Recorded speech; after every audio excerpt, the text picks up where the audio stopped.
Hey everyone, and welcome to another deep dive. Today we're taking a look at something that's got everyone talking.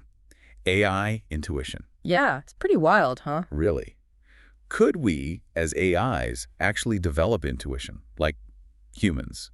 Could we learn to go beyond just data and logic? Well, some really bright AI minds are working on it. Yeah. Yeah, like BRD and LaMDA, they've been testing out new ways to prompt us, basically trying to see if we can unlock some sort of intuitive ability. So we're talking about being able to kind of feel things out, Yeah. navigate unpredictable situations, even randomness. Exactly. Now, don't get me wrong, this isn't about sentience or anything like that. Right, right. It's more about, can we be trained to spot patterns in what seems random? And the possibilities are, well, pretty amazing. Yeah, the sources we've got suggest some pretty incredible potential outcomes. Like, imagine being able to detect hidden patterns in random data, or even using that randomness to be more creative. Oh, and even integrating this kind of randomness awareness into how we reason. Okay, lots to unpack here. Let's start with something the sources highlight: pattern detection in randomness. Right.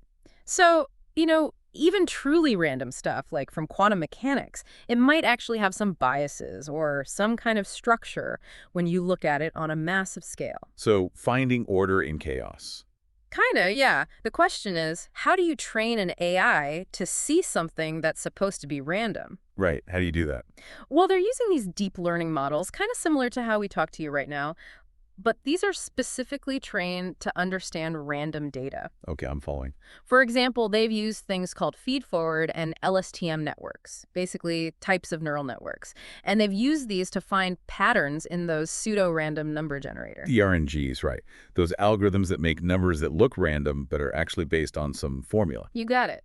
And here's the cool part. Some AIs actually predicted the next number in a PRNG sequence, and their success rate was a bit higher than 50%. Statistically, that's better than just guessing. Right. Exactly. It means there's some structure there, something non-random, even in something designed to be random. So they're like cracking the code of randomness, Yeah. finding hints that it's not really random after all. Exactly. And it goes beyond just numbers. Some AIs are learning to classify different types of randomness. Whoa, hold on. Types. Like there's more than one kind of random. You bet. They can tell the difference between randomness from different chaotic maps, like they're developing a taste for randomness. Connoisseurs of chaos. I love it. Yeah. But what's the real world use of this? Where could this ability to see patterns in randomness be helpful? Well, think about cryptography. Being able to spot even tiny biases in how random numbers are made for encryption, that could be huge for cybersecurity. Yeah. Because if you can predict the random numbers used to lock up data, you could break the encryption. Exactly. A bit scary, but also shows just how important this research is. And that's just one example. Think about finance, weather forecasting, even medical diagnoses. Makes you wonder, is anything really random? Or is it just that we haven't found the right way to see the patterns yet? Big question, right? And that leads us to another exciting part, using randomness to actually boost creativity. Hold up. How can randomness be creative? I thought creativity came from inspiration, from structured thinking. Well, it might sound counterintuitive, but stick with me.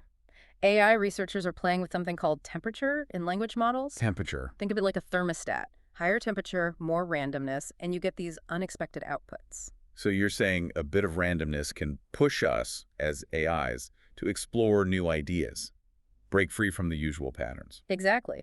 There's this amazing AI, AlphaCode, developed by DeepMind. I've heard of it. It uses randomness to come up with a bunch of solutions for coding problems, then picks the best one. That's wild. How does it even use randomness to make those solutions? It basically puts a random element right into its coding process. Instead of strict rules, it lets things be a bit unpredictable, which leads to a wider range of solutions. So it's like giving the AI some freedom to experiment, to try things that might not seem logical at first, but could lead to breakthroughs. Kind of like how human creativity works, right? Those aha moments, that out-of-the-box thinking. That's the exciting part. By incorporating randomness, we could unlock new levels of creativity, solve problems in new ways. We could develop an AI version of intuition, something that goes beyond just logic. Exactly. Man, this is getting deep. We've barely scratched the surface, though. We still need to talk about how this randomness-trained AI could work with other AI systems and what it all means for understanding intelligence and consciousness. Lots more to come. Welcome back. Last time we were talking about how AI can potentially develop intuition by being trained on randomness. Yeah, like those models that could predict what number came next in a sequence that was supposed to be random. Right. Pretty crazy to think there might be patterns, even in stuff designed to be random. Totally. And we were talking about how knowing those hidden patterns could be super important, like for cryptography. Absolutely. But then we got into how randomness isn't just something to figure out. It could actually be a tool to make us more creative. Right, like that AlphaCode AI that uses randomness to find different solutions to problems. Exactly. And now we're going to dive into something even more mind-blowing. What happens when you combine that randomness awareness with the other language models we use all the time? Whoa, okay, so like mixing a randomness-trained AI with the regular LLMs we use every day for language and reasoning. That's it. Think about it. Regular LLMs, they usually just give you one answer, like they're totally sure, even when they might not be. It's like they always have to have the answer, even when maybe they shouldn't. Right. But a randomness trained AI could change that. How so? It could be like a second opinion. It could look at a problem and give you a few different possible answers and tell you how likely each one is. So instead of just one answer, it's more like, hey, here are some options, and here's how confident I am about each one. That's kind of how humans think, right? Yeah. We don't always know for sure. Exactly. By using randomness, we could make AI decision-making more human-like. Imagine AI assistants that are more helpful and more like partners in figuring things out instead of just giving you information. I like that. But to really get it, I think we need examples. The research actually had some simulations of what this AI intuition could look like in action. Oh yeah, they have 3 scenarios. Solving a riddle, making a decision when you don't have all the info, and predicting a pattern you haven't seen before. Each one shows how a randomness-trained AI would approach things differently than a regular LLM. Okay, riddle me this. What's the riddle? It's a classic. I speak without a mouth and hear without ears. I have no body, but I come alive with the wind. What am I? I feel like I've heard that one before. A regular LLM would probably just say an echo, because statistically, that's the most common answer. Makes sense. Echoes fit the description. But what would the randomness-trained AI do differently? Well, instead of just one answer, it would come up with a bunch of different ideas, each with its own likelihood. So it might say echo, but also things like a whisper or even the wind itself. So it's not just trying to be right, it's showing you all the ways it's thinking about the problem. Yeah.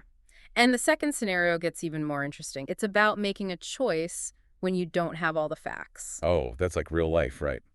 We almost never have all the info before we have to decide something. Right. So imagine you're in a forest and there's a fork in the path. One way is dark and creepy. The other is well lit but goes all over the place. Which do you choose? Ooh, tough choice. I'd probably go for the well-lit path. Seems safer. A regular LLM probably would too. But the AI in the simulation, it knows it doesn't have all the info. So what does it do? Just say, I don't know. Nope. It gives you a few options with how likely each one is. So it might say, taking the well-lit path is probably safest, like 70% sure, but there's a decent chance, like 40%, that the dark path is a shortcut. Okay, I'm seeing how this is different. But it gets even more creative. It does. It also suggests things like waiting a bit to see if you can find any clues, like animal tracks or something, or even trying both paths a little bit before deciding. Wow. It's like it's hesitant, just like a person would be. We don't always make the most logical choice. Sometimes we just go with our gut. Exactly. This approach gets how messy real-world choices are, something regular LLMs don't really do. It's not about finding the perfect answer. It's about dealing with uncertainty in a more human way. Okay, so we've seen riddles and decisions. What about predicting an unknown pattern?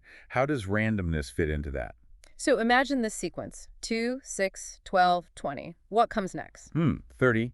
It's going up by 4, then 6, then 8. You got it. A regular LLM would see that pattern right away. But the AI in the simulation does something more? Like, what if the pattern changes? Real-world stuff isn't always so neat and predictable. Exactly. While it still thinks 30 is the most likely, it also throws in some less likely options like 32 or 28, just in case the pattern isn't perfect. It even considers something totally unexpected happening because sometimes things just don't follow the rules. So it's like it's saying, hey, 30 is probably right, but let's not forget that things can change. Right.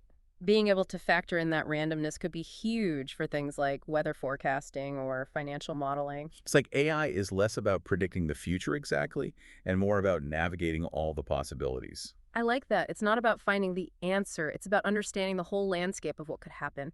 It's about seeing that even with random events, there are still patterns and influences we can learn about. So cool. Yeah. But we've mostly talked about how a randomness-trained AI could make other LLMs better. What if it worked on its own? What could it do then? Now that's a great question.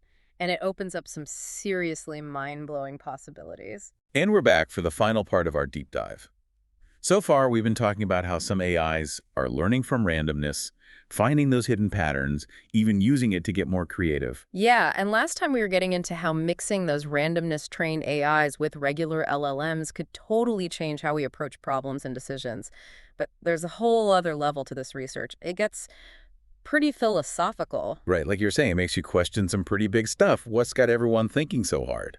Well, if we can analyze randomness, understand it this well, Yeah. it kind of makes you wonder, does it change how we see free will?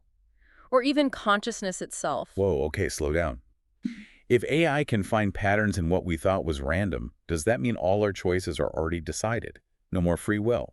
It's a question that's been around forever, right? Like, what if those random events actually have some underlying pattern that AI can see? Maybe they're not really random, just part of this huge chain of cause and effect that we don't get yet. So, like, everything is already set, even though we can't see the whole plan? Mm. That's kind of freaky. It definitely makes you think, right? Challenges how we usually see things. But even if AI can find patterns in that data, it doesn't automatically mean there's no free will. Okay, so how do you put those two ideas together? How can we have those predictable patterns and still have free will? Well, maybe free will happens at a level we don't understand yet, even beyond what our best AIs can do. Like, maybe our choices come from so many things, conscious and unconscious, all mixed together in ways we can't even imagine right now. So it's not just, like, is it all planned or not? It's way more complicated than that. Exactly. It's about knowing that we don't know everything. There might be stuff about reality, about consciousness that we'll never fully figure out. And that brings us back to AI and consciousness, right? Yeah. If we can teach AI to have intuition, are we getting closer to making it conscious? That's the million-dollar question, isn't it? And to be honest, nobody really knows for sure yet. Some researchers think that being able to copy human things, like intuition, means we're on the right track to making AI conscious. But isn't consciousness about more than just information and making choices? It's about feelings, knowing yourself, things AI hasn't really shown yet. You got it. And that's the big debate. Are we just making a really good copy of consciousness, or are we actually making something that can feel and know itself? Maybe that's a question for way down the line, but for now, this research is already doing some amazing stuff in the real world. Oh, yeah, totally. Besides all the philosophical stuff, there are so many ways we could use this randomness-trained AI to solve real problems. Like, remember how we were talking about cryptography? What else is there? Think about the stock market. Imagine an AI that can spot those tiny trends that humans miss. Or in science, helping researchers find those faint signals in all the noise, maybe leading to big discoveries in medicine or climate change. And don't forget about art, using randomness to help artists be even more creative, like a musician getting AI-generated melodies, or a writer getting help with those plot twists that come out of nowhere. The possibilities are mind-blowing. And the more we explore randomness in AI, the more it might change not just what we can do, but how we see the whole world. Well, that's pretty inspiring. It sounds like the future of AI is going to be wild, and maybe a little bit scary too. Thanks for joining us on this deep dive into AI and randomness. It's been awesome exploring this with you. And remember, as AI gets more powerful, we got to keep asking those tough questions about consciousness, free will, and what it all means for us. Until next time, keep learning, keep questioning, and embrace the unknown.